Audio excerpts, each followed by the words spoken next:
আমি এই মুহূর্তে আসলে যার সাথে দাঁড়িয়ে আছি আমাদের এই 2024-এর ছাত্র জনতার যে অভ্যুত্থান, এই অভ্যুত্থানের একজন যোদ্ধা, সাহসী বীর যোদ্ধা আমাদের ভাই ইমরান হাসানের সাথে আমি আসলে দাঁড়িয়ে আছি। আসলে এই অভ্যুত্থান যে কিভাবে অর্জিত হয়েছে আমরা খুব মন ভোলা মানুষ, আমরা খুব দ্রুত ভুলে যাই। আসলে আমার এই ছোট্ট ভাই ইমরান হাসান, হয়তো তার বয়স আসলে এখনো 10-এর ঘরে হবে অ্যারাউন্ড, সেই জায়গা থেকে 5ই অগাস্ট যখন খুনি শেখ হাসিনা এই দেশ ছেড়ে পালিয়েছিল 12টা 1টার দিকেই, এই আমার ভাই ইমরান হাসানকে সাভারের বাইপাইলে 3:30টা থেকে 4টার দিকে তার মাথায় গুলি করা হয়।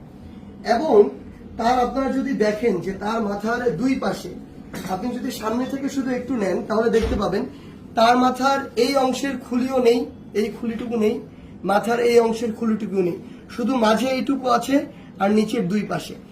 এই দুই পাশের খুলিটুকু খুলে আপাতত মেডিকেল কলেজে রেখে দেওয়া হয়েছে।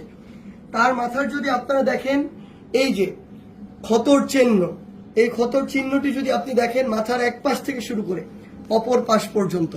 এবং আমার এই ভাই, আমার যোদ্ধা ভাই ইমরান, তার মাথার দুই পাশের খুলির অংশটুকু এখন আর নেই, এটি রয়েছে হসপিটালে।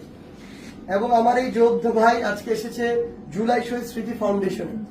এবং সবচেয়ে বড় কথা হচ্ছে আমার এই 10 বছরের ইমরানের মতো ভাইরা আমার যখন এখন পর্যন্ত গুলির আঘাতে তাদের মাথার খুলি হারিয়ে এখন ওই মাথার খুলির অংশ ছাড়া বা ওই খুলিটি হসপিটালে রেখে শুধুমাত্র এভাবে হাঁটতে হয়, যখন আপনি তার চামড়ায় স্পর্শ করবেন আপনার হাতে তার মগজের নরম স্পর্শ লাগবে।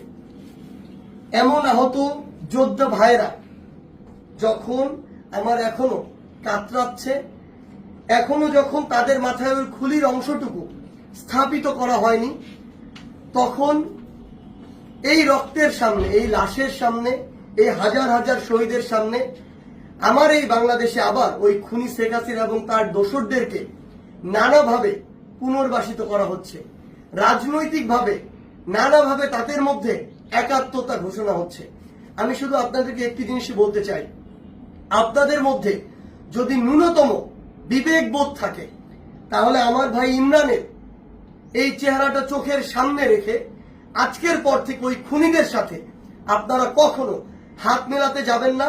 যদি ন্যূনতম আপনাদের মধ্যে ব্যক্তিত্ব বোধ থাকে তাহলে এই 10 বছরের ইমরানের চেহারাটিকে সামনে রেখে কোনোদিনও ওই খুনির যে দোসররা ছিল তাদেরকে পুনর্বাসিত করার জন্য, নিজের দলে টানার জন্য, তাদেরকে নিয়ে একসাথে চলার জন্য আপনাদের যে নোংরা কার্যক্রমগুলো সেগুলো করবেন না। যদি আপনারা সেগুলো করেন তাহলে 24-এর ছাত্র জনতার অভ্যুত্থানের যে স্পিরিট, এই স্পিরিটকে আপনারা অপমানিত করবেন। আর এই বাংলাদেশে কেউ কোনোদিন কোন ফ্যাসিস্টের বিপক্ষে দাঁড়ানোর যে সাহস সেটি আর কোনোদিন করবে না। ধন্যবাদ।